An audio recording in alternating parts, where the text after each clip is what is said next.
Hi dreamers, it's Chico. May nag-request sa akin. I mean like, yung kaibigan ko nag-request sa akin na introduce yourself na magsasalita daw ako in Japanese. So wala naman ako masyadong sasabihin kasi name, favorite food ko, edad ko, yun lang naman yung sasabihin ko. Kaya, yun lang, be. Ano pa ba? Charot. Pero, kung may mga request kayo or mga something gustong tanungin, diyan niyo lang ilagay sa comment kasi babasahin natin 'yan kasi wala tayong ma-content.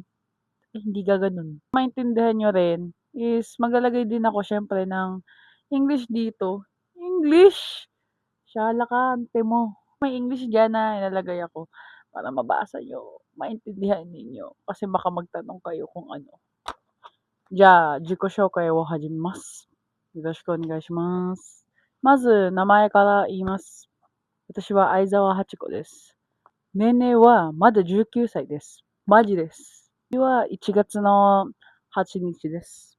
好きな食べ物は、日本には、すき焼きか、カレーか、それとも、肉じゃがが好きです。フィリピンには好きな食べ物は、多分、シニガンto adobo des. Ayan guys. So, bye-bye at supportahan nyo ang Just Chico kasi nagsisimula pa lang tayong lahat. Uy!